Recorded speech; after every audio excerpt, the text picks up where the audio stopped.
বাংলাদেশ আওয়ামী লীগ যখন স্বাধীনতার পর সরকারে থাকে তখন প্রথমবারে যে তারা নিজের দল নিষিদ্ধ করে বাংলাদেশ আওয়ামী লীগ নিষিদ্ধ করে একদলীয় শাসন বাকশাল কায়েম করেছিলেন। সকল রাজনৈতিক দল নিষিদ্ধ করেছিলেন, সকল পত্রিকা ব্যান করে 4টা পত্রিকা রেখেছিলেন এবং সকল বাক স্বাধীনতা হরণ করে একদলীয় শাসন ব্যবস্থা কায়েম করেছিলেন।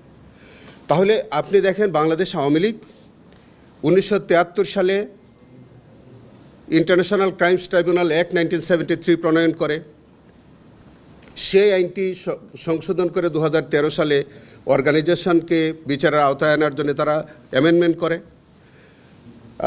স্বাধীনতার পরে তারা একদলীয় শাসন ব্যবস্থা বাকশাল কায়েম করে, অন্য সকল রাজনৈতিক দল নিষিদ্ধ করে। একইভাবে পরবর্তীকালে বাংলাদেশ জামাতে ইসলামকেও তারা নিষিদ্ধ করে 2009 সালের 1 আগস্ট।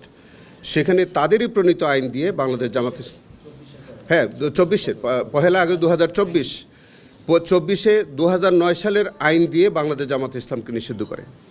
তাহলে এই যে বিচারের যে ব্যবস্থাটা, এইগুলি সব কিছুই কিন্তু বাংলাদেশ আওয়ামী লীগ যখনই তারা সরকারে আসে তখনই তারা এই আইনগুলো তারা প্রণয়ন করেছে।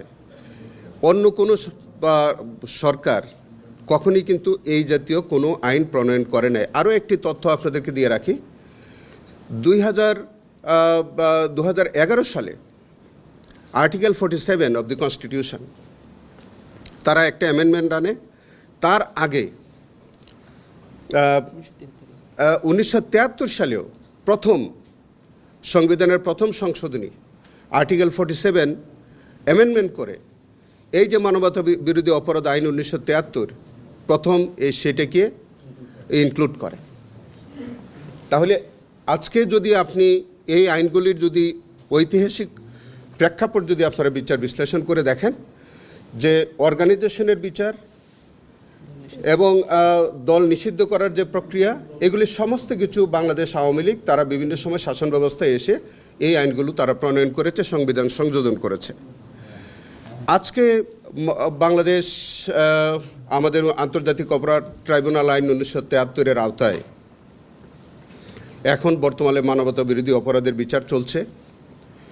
সেখানে আমরা সেই আইনটি অব্যাহতভাবে ব্যবহার করা হচ্ছে এবং আমরা একই আইনে বর্তমানে মানবতা বিরোধী অপরাধের বিচার চলছে।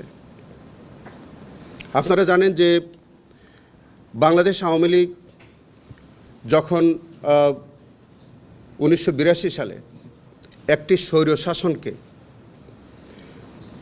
ওই স্বৈরশাসনের দোসর হিসাবে 1990 সাল পর্যন্ত এই দেশে একটা স্বৈরশাসন কায়েমের জন্য তারা সার্বিক সহযোগিতা করেছে। তখন গণতান্ত্রিক মানুষের গণতন্ত্র হরণ করা হয়েছিল, নির্বিচারে মানুষ হত্যা করা, এগুলো সব কিছুতেই কিন্তু আওয়ামী লীগ দোসর হিসেবে কাজ করেছে।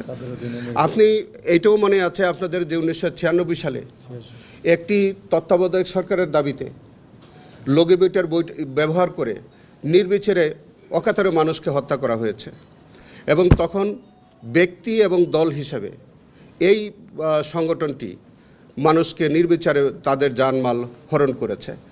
একইভাবে 2009 সালে যখন তারা ক্ষমতায় আসলো, 2010 সালের পর থেকে তারা বাংলাদেশে একটা ফ্যাসিজম রাষ্ট্র কায়েম করলো। সেই ফ্যাসিজমের মধ্য দিয়ে বাংলাদেশের মানুষের স্বাধীনতা, রাজনৈতিক কর্মকাণ্ড সব কিছু তারা কেড়ে নিলেন। একদিকে বাংলাদেশ আওয়ামী লীগের তারা সরকারে গিয়ে সরকারের সকল প্রতিষ্ঠান, বাংলাদেশের সকল প্রতিষ্ঠানগুলোকে তারা ধ্বংস করে দিল। আবার রাজনৈতিক দল হিসেবে তাদের ছাত্রলীগ, যুবলীগ সহ তারা বিভিন্নভাবে এমন একটি ত্রাসের রাজত্ব তারা কায়েম করেছে যে গত 16 বছর মানুষের কোনো স্বাভাবিক জীবন ব্যবস্থা, রাজনৈতিক ব্যবস্থা তারা ছিল না। এবং সেখানে আপনি দেখবেন যে 3টি নির্বাচন হয়েছে, সেই নির্বাচনগুলো কোনোটি দিনের নির্বাচন রাতে, কোনোটি একদলীয় নির্বাচন, কখনো আমি ডামি তুমির নির্বাচন। এইভাবে বাংলাদেশের সকল প্রতিষ্ঠান তারা নষ্ট করেছে। তারা একদিকে যেমন সরকারের থেকে নানান বাহিনীর মধ্য দিয়ে মানুষের জানমালের ক্ষতি করেছে।